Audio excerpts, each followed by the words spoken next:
Industrial Talk is brought to you by Armis.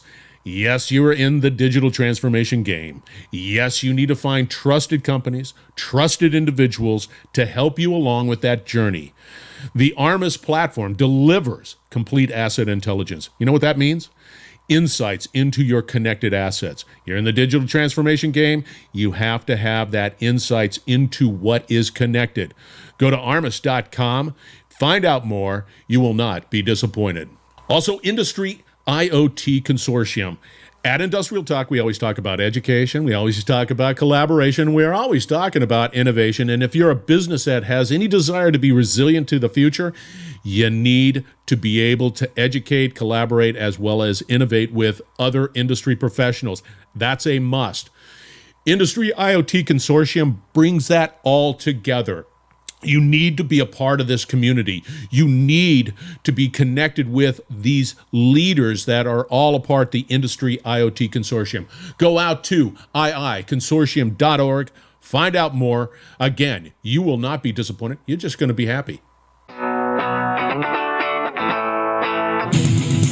Welcome to the Industrial Talk Podcast with Scott McKenzie. Scott is a passionate industry professional dedicated to transferring cutting-edge, industry-focused innovations and trends while highlighting the men and women who keep the world moving.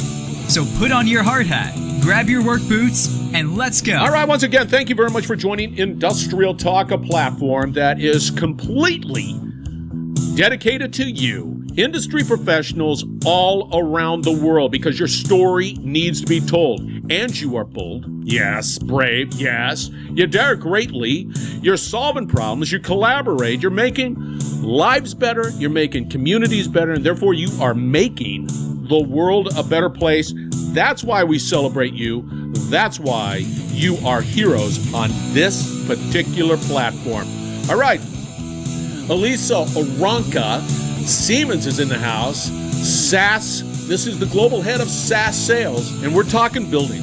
We're talking Building X. We're talking all of the great things that are taking place at Siemens to truly change the world. Let's get cracking. So because I've been in this sort of role, I've been doing this, what's been great is just being a part of the journey, right? And you're a part of the journey. If you're on Industrial Talk, you're part of the journey. But the journey has been so exciting. And this whole digital transformation, what are companies doing? How do you create a business that is resilient? I mean, it never ends. And companies like Siemens and others are doing everything they can to be able to make sure that the future is bright. You're leveraging the innovation. You're leveraging the technology that's available out there. And it just is going like crazy, and it's a lot of fun. Now, one of the things that we were talking about, Elisa and I were, chirping about, and that is just buildings, right? You know how many buildings are out there in the world? Nope, I don't either. Nope, I have no clue. I'm sure Siemens does, but I have no clue, and I have no clue of the square meters or the square footage, what that represents. I don't. Siemens probably does. And I have no idea of how the level of inefficiencies that exist out there. So if you're in this world of sustainability, if you're saying, Scott, we need to be more sustainable, don't you think the low-hanging fruit in this particular solution, outside of all the other stuff, are buildings and being able to make buildings more efficient? I think it's a no-brainer.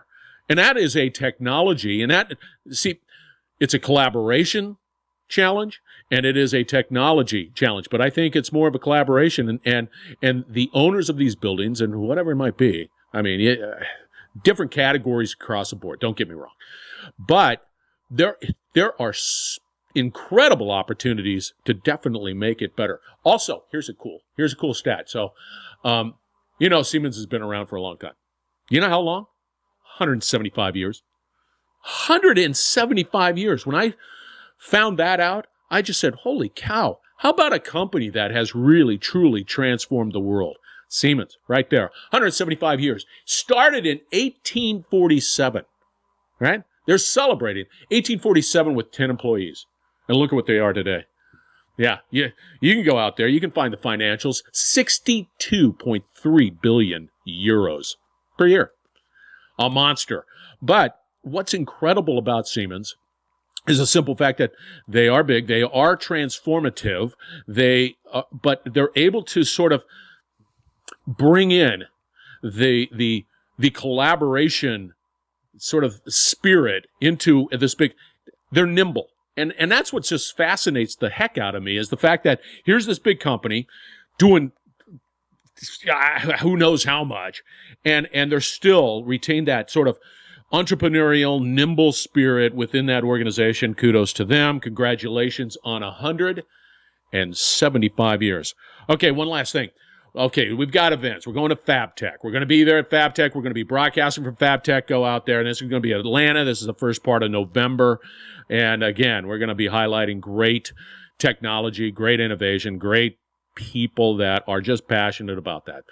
The other thing that we're doing here at Industrial Talk is we're and if you've ever been through this, you know there's some challenges. However, we are doing or lifting up a new website. So we're going through all that process. So be on the lookout. You're going to get a broadcast communication out there saying, hey, new website. And again, it is a website that is truly elevates and highlights and amplifies what everybody in industry is doing. And it is really about the human side and the technology, the innovation, and the community involvement. It's all about, let's just be candid, it's all about entertainment. And because of that, personally, I am just absolutely dazzled and happy about what we're going to be doing at the new industrialtalk.com website. So check that out, get involved, reach out, say, Scott, I want to be a part of it. So that's it. Industrial Talk, new website, so that we can do a better job at amplifying the great messages like Elisa is going to be bringing to you in just a few seconds. So we're talking buildings. We're talking Building X. They have this accelerator at Siemens, and it is all focused on that digital approach to assets, to solutions. So Building X, Elisa brings the lumber. Incredible conversation. Enjoy. Elisa, welcome to Industrial Talk. Thank you very much for finding time in your busy schedule to talk to the best listeners in the world. How are you doing? Thanks for having me, Scott. I'm doing fine. How are cool, you today? Why, thank you very much. I'm doing well. I like it when people ask me how I'm doing. All right. We're going to be talking digital trends, building industry, which is interesting, which I think is pretty cool, FYI. And then, but before we get into that topic, Elisa, give us a little 411, or sorry, you're from Finland. It's not 411 there. It's 411 here for the information. Anyway, some background into you, Elisa. Yeah, sure. So I work for Siemens Smart Infrastructure in the digital buildings segment of the building products unit. We're a complex organization, as you can hear, and I lead the SaaS sales globally. So I'm very much deep diving into what digital buildings are all about, and especially how we can create value with them. So not only hyping about technology, but actually hyping about that value for users and for businesses. See, and that's interesting because there are a lot of buildings around the world, and I would imagine there's a lot of inefficiencies that you can make them more efficient and gain value out of those assets. How long have you been with Siemens? So I've been with Siemens for 10 years now. Never thought I would last this long, but here I am and going strong. So let's see how long I'll stay. You got to admit, there's just a lot going on with Siemens. I mean, there is. Every time I speak about Siemens or talk to somebody at Siemens, you're definitely moving and shaking and constantly moving forward, which is really it's exciting for me, who someone who can't maintain attention worth a lick. So it's always exciting to talk to somebody from Siemens. Now let's dive into this whole smart infrastructure. Define for the listeners that. What do you mean by that? There's a building, there's a hotel, there's a parking garage. What is a smart infrastructure? So smart infrastructure spans actually further than just buildings. Buildings are, of course, a big part. I mean, if we look outside of the window, chances are you see a lot of buildings, right? So it's a big contributor to all the different values that we can create in society as a whole. But outside of that, also we look at the electrification, the grid connectivity. How can we ensure that also all of that ties together? So even beyond individual buildings, how can we actually create smart cities even going forward? So infrastructure really goes further than just buildings. But what I like to hype about is definitely the building side. See, I don't know how. And when you start talking about smart infrastructure, the ability to be able to have all of these assets communicating in such a way that you're gaining efficiencies, that I always struggle with, where do I start? Like, it's like, what's the value? Where do I start? With that said, why is this important? Why is this whole SaaS thing important? Yeah, I mean, it's important because in the end, we have, as I said, a lot of buildings and they are not very efficient. They are big contributors to CO2, unfortunately, still today. And they aren't really catering for the users within either. So, we really need to look at buildings and how can we become more efficient, more sustainable, more user-centric. And I believe that will result in a happier society as a whole. So this is why we have to look at it. And then to answer your question on where to start, I mean, if you look at it from the digitalization perspective, it's really all about connectivity. How can you actually connect these buildings? Because a lot of them are old, I mean, even decades old. How can you create that connectivity that you can actually harvest data, and then with that data to actually create some value and some useful out of it? Potentially in a SaaS model, which I represent, but overall, if you don't have the connectivity, all good intentions basically fall flat. So if I was and I'm, because of my utility background, I really like that smart grid and that conversation, and it's easy, FYI, it's easy for me to get overwhelmed. And I would imagine there's a human component to this, and which is absolutely part of it. How do you begin the journey? How do you look at all of these communities around the world? Yes. Where do you even begin? Like, help us on that journey.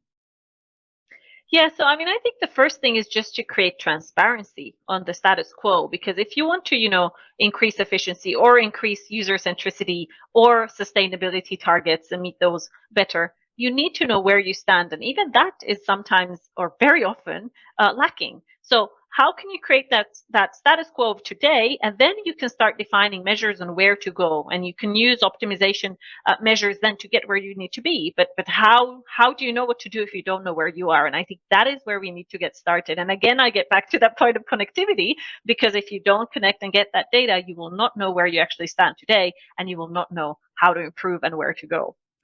See, the owners of the assets, whatever they might be, it could be utilities, it could be business, building owners, whatever.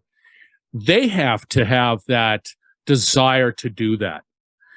And how do we educate these entities to say, yes, it's important. Yes, we can get a baseline, which we need, and therefore we can then improve upon that. How do we begin that conversation? Yeah, I think there are many ways. So first of all, money talks. So if you can reduce costs, you usually get people to listen. That's very, very, effective. It is. So that's, of course, one way to look at it. Like operational efficiency, definitely cost is a factor. If we talk about sustainability as a value, then of course regulatory pressure, more and more, especially here in Europe, we see a lot of regulatory pressure on having to report CO2 emissions and also then reduce.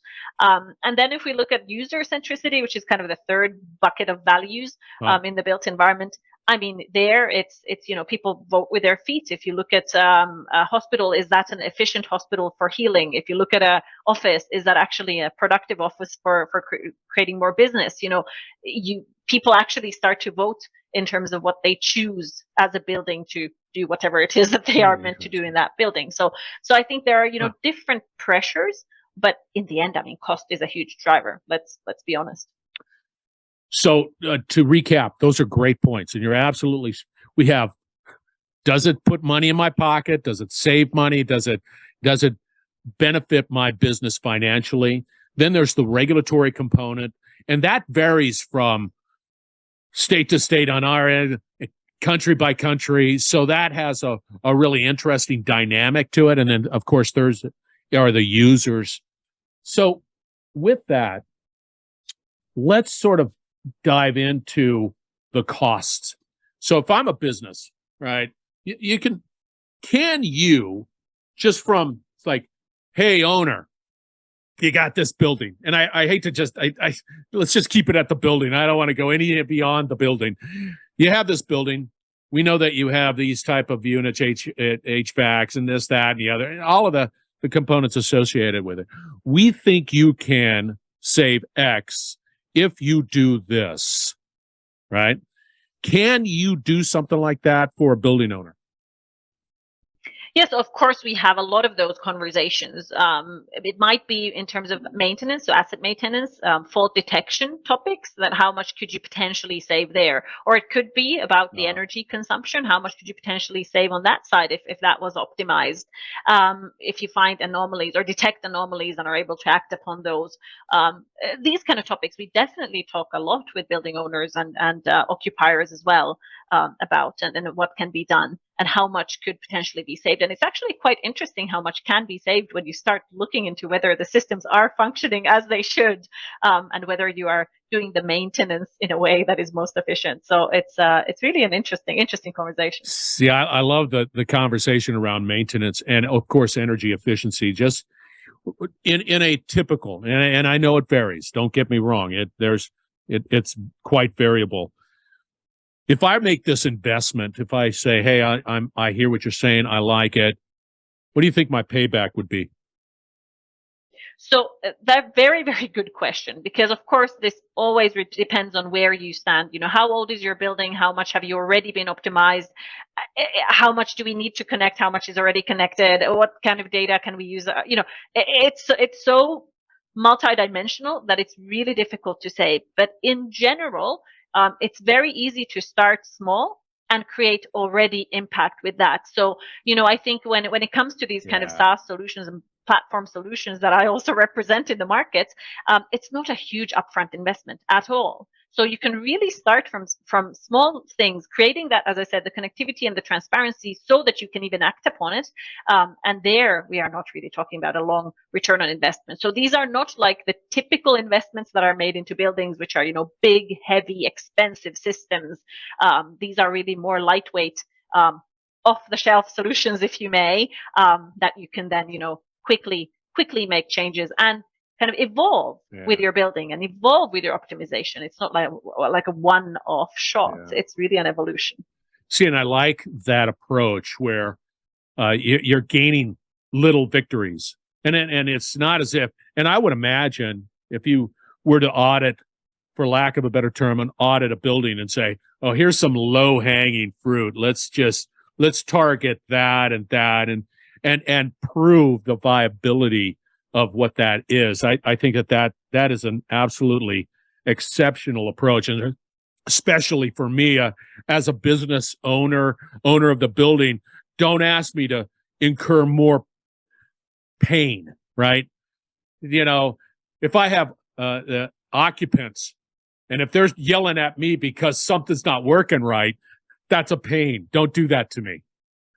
Right. Yeah, exactly. Sometimes it's also the reassurance that everything's running smoothly as it should and everything is optimized already and I'm not losing money. I'm not throwing money out of the window all the time. Also, that makes some people sleep better. So, you know, it's really, again, I mean, I keep repeating myself, but it's really creating that transparency. And then you can either optimize or you can sleep better because you are already optimized. And this is not a huge cost to do. So really worth embarking on that journey. It is, and if anybody's listening out there, you better. It just has to happen. I mean, you need to do this. You can fight it all you want, but it's happening. Now, it would be better, probably from my perspective, or if I had a building and it's strictly greenfield, like I'm building it from the ground up, then I can probably begin having that conversation right off the bat, optimize that building and so on and so forth. Now, for the listeners out there, talk to us and take us through SaaS. from a Siemens perspective? What does that look like? Yeah, so actually SaaS is relatively, I'd say, new for the building industry. We have traditionally been very much on-premise, no cloud approach, but the industry is really, really shifting, and I think this is a really good trend because first of all, we can have these scalable solutions. So scalable software, you can manage a portfolio of buildings very easily. You can manage that very flexibly. Your maintenance costs are, first of all, much more stable because it is as a service. So you get the upgrades, updates, also from a security perspective. But mostly, I think where the biggest value really is the fact that you get that visibility across. So, there are a lot of building owners who have a portfolio, a fleet of buildings, and they can actually just from one place monitor what is going on, where do I have the outliers, where should I focus my attention on instead of who's calling me and screaming the loudest. Actually, where should I put my focus on? But I'm also able to sort of, if I have a portfolio of buildings, I can then begin to look and roll it up and do it and play around with the data in that way too.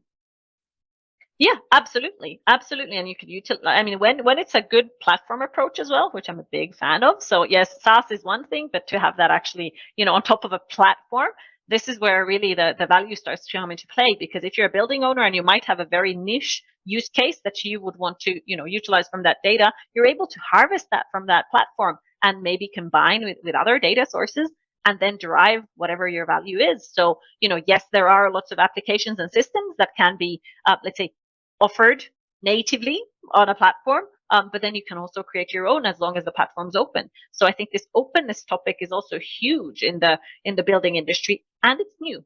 We've usually had a lot of proprietary technology. It has really been the core problem even of the industry, and now it's really opening up from that technology perspective as well. So I find that also as a great opportunity to do things a bit differently, maybe now I'm going forward. No, that's and one of the things about this whole digital conversation just across the board, I find there's a greater desire for collaboration. I need help. I need to work with somebody. This building down the street is doing something great. Can I do the same thing? Yeah, sure, you can. And being able to have that conversation. I like the SaaS model specifically for what you pointed out, but it's easy, secure, ready to go. It's scalable. All of the things that are important, and then I don't have to. I'm from the old school when I had on-prem type of servers and programs and stuff, and then here comes a battery of individuals with a stack of disks. Hey, we're giving you an upgrade, and then it's going to be shut down forever. I've always been a big fan of that SaaS model, just because it just happens. It just gets better. And frequently. Yeah, frequently. I mean, you don't have to wait for the year until someone comes and does the upgrade. Instead, it's continuous. And I think what's really great is the fact that any security concerns, whatever, those are continuously upgraded as well. So, I mean, that should create a lot of reassurance, even though there are still a lot of people in the building side of things who believe that cloud is not as secure as on-premise. But I would start to argue that really, because, it's a lot of focus that's being put into this by often the IT people, not only the ones who look at or geek over the operational technology, which hasn't necessarily always, it's as secure as the weakest link. Let's put it that way. Yeah, but let's put it this way too, is that if you have a compromised cloud, right, that's not good for anybody. That's not good for the industry. And therefore, the industry wants a secure solution around the cloud. It just makes sense, and it's good business, because once somebody says, yeah, I was over here in this farm over here, and I got breached, that's not good. and it starts to impede solutions like SaaS and others that need this. So with that said, outside of it's going to happen too. Those individuals who are pushing back on cloud, let them push back and they'll retire, and then somebody will come in and all that stuff. What is the biggest roadblock? There's a gazillion buildings out there, just everywhere. And if it's the reality of sustainability, carbon footprint, all of that stuff, what's the pushback? Why wouldn't I say yes? That's a very good question. I think honestly, it's just a mindset shift. We need to look at buildings differently. I think we are underestimating the potential that buildings have in terms of, as I said, making the world a more sustainable place or a better place to live, work, perform whatever you need to perform, produce things, whatever it is. And I think we're just completely underestimating that potential. And I always call the way we perceive buildings is like human warehouses. It's just this, as long as there's a roof and there's walls, that's a building, and great, that's enough. Yeah. But that's not nearly enough, and buildings can do so much more. And I think that's the mindset shift that we need to have, to really look at it. Okay, how can I actually derive more, as you said in the beginning, more revenue out of this, or less cost out of this? How can I get those benefits out of this? And buildings can contribute, but you have to start thinking in that direction and not just as a human warehouse. Then, of course, if you just look at the walls and the roofs and that's it as a building to you, well, yeah, there's not there's not much that can only contribute. You're touching on some really interesting points. The one point that I believe is super important. If I owned a building, and there have been, just through COVID, through the changes that have taken place in the past couple of years, a lot more people are working remote. Why do I want to go back to a building when I could be just right here, roll out of bed, boom, and hit it? You have to have a reason for me to want to go to that building, and you have to have that occupant-centric type of conversation to make it worth my while, or I'm not coming back. And so that's one area. The second area that I think is critical is that it has to be simple. It can't have that friction that so many solutions have. Like, God, this is like I'm trudging through the swamps here. It has to be easy and smooth. With that said, are these solutions very complex? Can they be simple for me? Absolutely can be simple for you. So what we are, representing in the market, which is Building X is the product, what we've actually really focused on is that we have a consumer grade user experience. So this is something also our industry as a whole hasn't really focused on, because, we've always thought that it's the experts, the real experts who know the everything about building systems and HVAC and whatnot, and they don't care in a way what the experience is of using the systems or the solutions or the software. And this is now has changed. I think it has changed with the new generation, but also in terms of just expectations as a whole. Everyone's expecting consumer grade, frictionless experiences, and we need to be able to provide those as well. So we've put a lot of focus into UX, and I think that will become a critical success factor, I believe, for the whole industry. It's huge, and I see that trend, and that's across the board with industry, just as a whole, that simplicity, you crack that nut, there's a lot of good adoption out there. A lot of good individuals are saying, yeah, now I'm ready. Now, yeah, you've worked it out over here. So with that said, as we sort of wrap it up a little bit here, where do you see it going? Where do you see this whole trend, outside of the simple fact that we've got to do a lot more marketing, saying, hey, this is good stuff. See, it all works fine, and it's easy. You need to jump on the old train. Where do you see it going? So I think this whole topic of openness, as was kind of mentioned before, is really something that will be growing. And this kind of ecosystem approach, that no single player can create the full value, the end-to-end value that's needed for almost any building. Really, it really requires this collaborative effort. And in order to do that, then the technology needs to be open. You need to be able to collaborate together. So get out of this kind of egocentric, proprietary mindset, and openness. And that means northbound, southbound, everywhere, right? So I think this openness is a huge, huge topic. And then the other topic, I think, is really this human centricity that we really need to look at increasingly, because that is where the biggest value in the end can be created, even though it's not necessarily always so easy to put that into an Excel. How do I calculate the increase in productivity, or how do I calculate the decrease in hospital throughput time, or whatever it is. Those are difficult to put into an Excel. But I think once we actually get into that mindset of actually converting that at least to some kind of quantitative, qualitative metric, I think this industry will be, taking leaps and bounds forward. So I think, that from a technology perspective, it is this platform approach, openness, ecosystem topic. But then the value needs to be focused on the users and how can they perform their tasks better. See, I do. I love that. And that energy, that human centricity that you mentioned doesn't stop. It will always, because humans, I always expect more. Once you deliver this and I like it, I want more, and I want it. And if you ever sort of in that journey go backwards, I don't like that. Exactly. So we need to, and that's why we need to see it as this kind of like both a technology, but also an industry evolution that certainly doesn't stop, and it needs to be kind of future proof also from an investment perspective, that you can keep building upon it, keep evolving, and it will fit, whatever changes. We had a pandemic and everything shifted. Yeah. Whatever happens similar to that, hopefully nothing like that again, but anyway, whatever the change is, you need to be able to evolve also from a technology perspective. So this kind of future-proofing aspect is the way to go. And again, a platform approach is very good in there it is. I was just getting ready. You just leaned right on into it. I'm going, and exactly. That's why the platform approach, where I don't have to worry about it.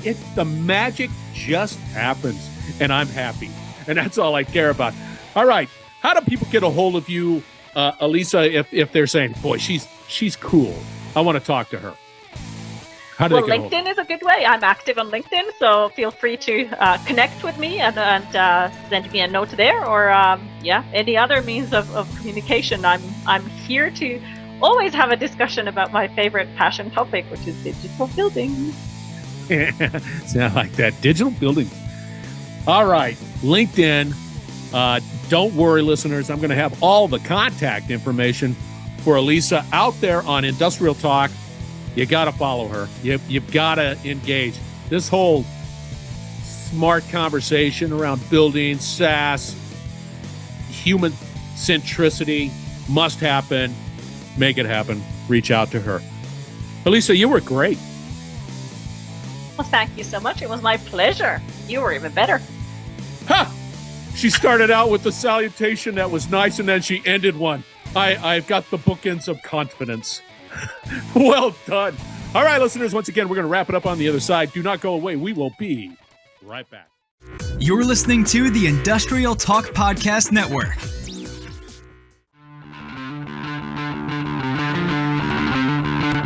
Thank you again for joining Industrial Talk. I'm living a dream to be able to learn from the very best in industry each and every day. There are heroes out there. Elisa, fantastic. Siemens, incredible company. And I'm telling you, I don't know what the future holds. I have no clue. But Siemens and others, they are blazing the trail into how we can create a better world. How about that for a noble cause? Reach out to her. Go out to her LinkedIn stat card. You're not going to be disappointed. And she will get engaged. And you will not be disappointed. Absolutely not one bit. All right, we're going to FabTech. Put that on your calendar, first part of November. If you're going to be there, look us up. And thirdly, the website's coming out. We're going to try to do everything we can to amplify it and celebrate industry professionals. It is all about you, and it's about the heart. That's what we bring. All right, be bold, be brave. Dare greatly. Hang out with people like Elisa, and you're going to change the world. Thank you very much for joining Industrial Talk. We're going to have another great conversation shortly, so stay tuned.